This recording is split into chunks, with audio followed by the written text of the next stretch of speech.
శుక్లాంబరధరం విష్ణుం శశివర్ణం చతుర్భుజం ప్రసన్నవదనం ధ్యాయేత్ సర్వవిఘ్నోపశాంతయే.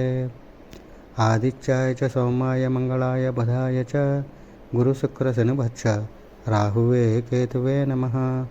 జై శ్రీమన్నారాయణ. శ్రీమతే రామానుజాయ నమః. అస్మద్గురుభ్యో నమః.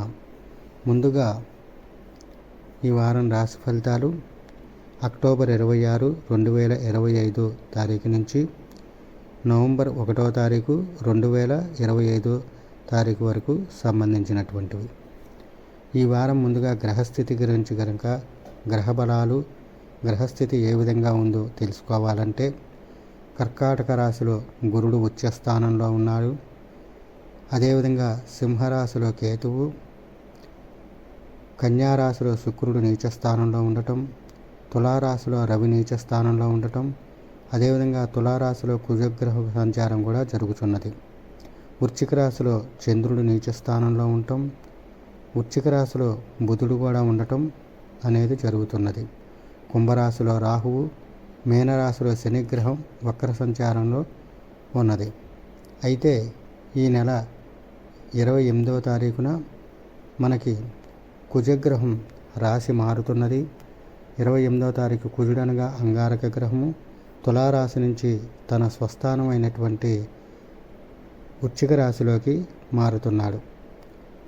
కుజగ్రహం తులారాశి నుంచి వృశ్చిక రాశిలోకి మారటం వల్ల తన స్వస్థానం కాబట్టి మంచి ఫలితాలు ఇవ్వటం అనేటటువంటివి జరుగుతుంది. గత సంవత్సరం బట్టి కుజగ్రహం అనుకూలం లేకుండా ఉన్నది. అయితే గతంతో పోలిస్తే సెప్టెంబర్ 14వ తారీఖు నుంచి కొంత తులారాశిలోకి ప్రవేశించినప్పుడంటే ఇంప్రూవ్ అనేటటువంటిది ఉన్నది.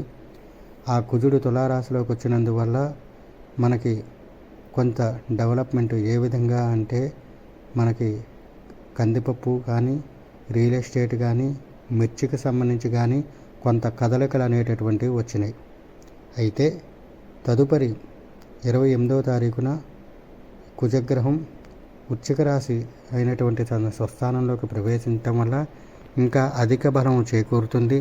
ఇక్కడి నుంచి మంచి అభివృద్ధి బాటలో రియల్ ఎస్టేట్ రంగం కానీ అదేవిధంగా కందిపప్పుకు సంబంధించి కానీ మిర్చికి సంబంధించి కానీ మంచి అద్భుతమైనటువంటి ఫలితాలు ఉండటం, తర్వాత కుజుడికి సంబంధించినటువంటి అన్ని వ్యాపార లావాదేవీలు కూడా అభివృద్ధిలోకి పయనించడంతో పాటుగా కుజగ్రహం సంచారం అనుకూలంగా లేకపోవటం వల్ల ఈ సంవత్సరం బట్టి పడిన ఇబ్బందులు సమస్యలు తీరిపోయి మంచి ప్రపంచానికి మంచి భవిష్యత్తు ఇవ్వటము, యుద్ధాలు తగ్గటము, దేశాల మధ్య ఉన్నటువంటి సఖ్యత పెరగటము, చికాకుల నుంచి బయటపడటము, ఇటువంటివన్నీ కూడా ప్రారంభమవుతాయి.